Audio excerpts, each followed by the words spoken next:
ঠিক আছে, এবার সবাইকে টাটা করে দাও। তাহলে নরসিংহ বিষ্ণুর কত নম্বর অবতার? কচ্ছপ মাছ। হ্যাঁ, তারপরে কচ্ছপ মাছ, না আগে মাছ তারপরে কচ্ছপ। মাছ কচ্ছপ, হ্যাঁ, পরশুরাম, তারপর বাবুন অবতার, বুদ্ধ, তারপরে কল্কি, কল্কি, মৎস্য, কুর্ম, বরাহ, নরসিংহ, বাউন, পরশুরাম, রাম, কৃষ্ণ, বুদ্ধ, কল্কি, পুরো 10টা অবতার। হ্যাঁ, আর একটা হয়েছিল বিষ্ণু ঠাকুর মোহিনী সেজেছিল, মানে মেয়ে সেজেছিল, সুন্দর দেখতে একটা মেয়ে সেজেছিল।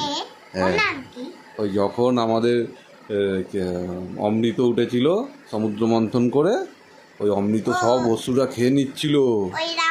হ্যাঁ, রাক্ষসরা খেয়ে নিচ্ছিল, ওই জন্য গলা কেটে দিয়েছিল রাহু আর কেতু। ওই যে মেয়েটা, হ্যাঁ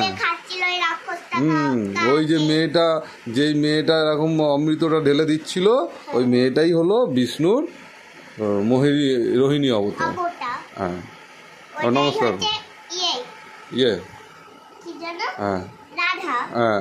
আচ্ছা মাম, হঠাৎ তুমি এরকম সব সময় নমঃ নমঃ ভগবতে বাসুদেবায় নাম নিতে থাকবে, যত নাম নেবে তত জোরে জোরে বললে তারপর এখান থেকে কিছু একটা আসে, তারপর ঠাকুর ওই খুশি হয়ে এখান থেকে আকাশ দিয়ে দেখা করে।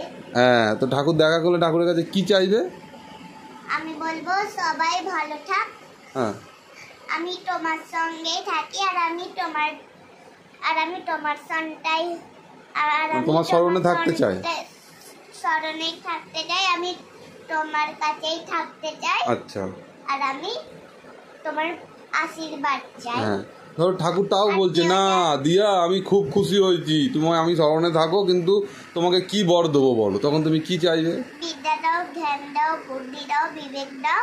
বাহ, ঠিক আছে, তথাস্তু। আর কেউ মরে না, আমি সবার চেয়ে ভালো পাস করি। ঠিক আছে, গুড। তাহলে গুড নাইট, শুয়ে পড়ো ঠাকুরের নাম নিয়ে, সকালে মাকে প্রণাম করে স্কুলে যাবে। হ্যাঁ, ওকে, সবাইকে বলো নমস্কার। হরে কৃষ্ণ বলো, হরে কৃষ্ণ। ভাইকে শিখিয়ে দেবে, হ্যাঁ, তুমি যা যা শিখে নিচ্ছ সব ভাইকে শিখিয়ে দেবে। হ্যাঁ, ঠিক আছে।